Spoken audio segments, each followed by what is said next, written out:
Hey guys, അപ്പോൾ നമുക്കൊന്ന് കെട്ടിയൊരുങ്ങൊരു കല്യാണത്തിന് പോയാലോ? ഇന്ന് എൻ്റെ ക്ലോസ് ഫ്രണ്ടായിട്ടുള്ള അച്ചുവിൻ്റെയും സോനുവിൻ്റെയും കല്യാണമാണ് കേട്ടോ. നമ്മൾ കുറേ വെയിറ്റ് ചെയ്തിട്ടുള്ള കല്യാണമാണ്. അപ്പോൾ അതിനൊക്കെ പോകുമ്പോൾ നമുക്ക് ഒരു പ്രത്യേക ഒരു സന്തോഷമായിരിക്കുമല്ലോ. അപ്പോൾ കല്യാണമൊക്കെ കഴിഞ്ഞ് ചെക്കനും പെണ്ണും കൂടെ കൈ പിടിച്ച് എങ്ങോട്ടോ പോകുന്നുണ്ട്. ആ ഗ്യാപ്പിൽ നമുക്ക് കുറച്ച് അവലും മലരൊക്കെ കയറ്റാം. അതിൻ്റെ കൂടെ കുറച്ച് പട്ടി ഷോയും കാണിക്കാം. അതൊക്കെ കഴിഞ്ഞ് വെയിലത്ത് കുറേ നേരം നിൽക്കണ്ടല്ലോ എന്ന് വിചാരിച്ച് ഞാൻ ഹോളിലോട്ട് ചെന്നപ്പോഴാണ് അവിടെ വേറൊരു പണി കിട്ടിയത്. അവിടെ നമുക്ക് താലെടുക്കാനൊക്കെ പറഞ്ഞു. അങ്ങനെ താലൊക്കെ പിടിച്ച് നിന്ന് സാഹചര്യത്തിൻ്റെ സമ്മർദ്ദം മൂലം എനിക്ക് കുറേ വീഡിയോസൊന്നും എടുക്കാൻ പറ്റിയില്ല. കാരണം ഞാൻ അത്യാവശ്യം ബിസിയായിപ്പോയി. എനിക്ക് കുറേ ബന്ധുക്കളെയൊക്കെ ഡീൽ ചെയ്യണമല്ലോ. അതിൻ്റെ ഇടയ്ക്ക് നല്ല കിടിലൻ ഡാൻസ് പെർഫോമൻസ് ഒക്കെ ഉണ്ടായിരുന്നു.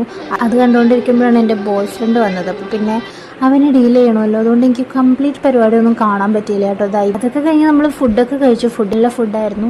ഹാപ്പി ആയിട്ട് നടന്നു വരുമ്പോൾ നിങ്ങൾ വിചാരിക്കും ഭയങ്കര സന്തോഷമാണ്, പക്ഷെ ഇത്തിരി നേരത്തെ ഫുൾ കരച്ചിൽ ബഹളമായിരുന്നു കേട്ടോ. സ്റ്റേജ് മോനും എന്തിനാ കരഞ്ഞതെന്ന് എനിക്കറിയില്ല. അവൻ കരഞ്ഞ പോലെ ഉണ്ട് കാണാനായിട്ട്. ഇപ്പോൾ ഫ്യൂച്ചറിലെ കാര്യങ്ങൾ ആലോചിച്ചിട്ട് കരഞ്ഞതായിരിക്കും.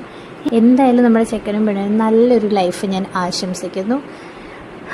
അടുത്തത് ഇനി എൻ്റെ കല്യാണമാണല്ലോ എന്ന് ആലോചിച്ച് എനിക്ക് നല്ല ടെൻഷനുണ്ട്. അപ്പോൾ ഓക്കെ, ബൈ.